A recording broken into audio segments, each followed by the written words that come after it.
کہ ہم میں سے جو بڑے ہیں ان میں سے اکثریت کو مسجد میں داخل ہونے کی اور مسجد سے نکلنے کی دعا زبانی یاد ہوتی ہے، لیکن میری اس وقت توجہ دلانے سے مراد یہ ہے کہ اگر آپ خود آتے اور جاتے وہ دعا پڑھتے ہیں تو اپنے بچوں کو بھی اس دعا کو یاد کروانے کی کوشش کریں، اور پھر ان کو آتے جاتے توجہ بھی دلایا کریں کہ وہ دعا پڑھا بھی کریں۔ اگر آپ اس دعا کو عربی میں جانتے ہیں تو یقیناً آپ کو اس کا ترجمہ بھی آتا ہوگا، اور اگر نہیں آتا تو ترجمہ سیکھیں۔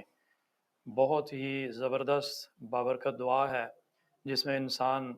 اپنے آمد کے وقت رحمت کے دروازے کھولنے کی دعا کرتا ہے اللہ تعالیٰ سے،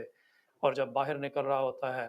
تو اللہ تعالیٰ کے فضل کے دروازے کھولنے کے لیے اس سے التجا کر رہا ہوتا ہے۔ اللہ تعالیٰ نے قرآن کریم میں سورہ الجمعہ میں اپنے فضل کی تعریف یوں فرمائی ہے کہ جب تم کاروبار میں دنیاوی امور میں مشغول ہوتے ہو اور تمہیں جمعے کی اذان آواز دے کہ جمعے کے لیے آ جایا کرو تو پھر آ جایا کرو، اور اس کے بعد جمعہ ختم ہونے کے بعد پھر اللہ تعالیٰ کا فضل تلاش کرو، یعنی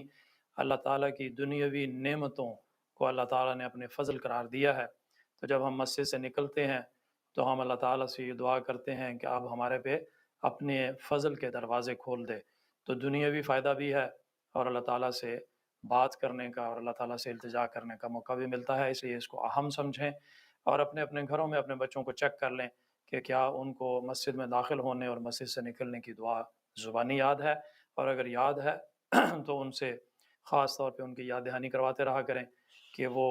ان اوقات میں اس کو استعمال بھی کریں، یعنی دہرایا بھی کریں۔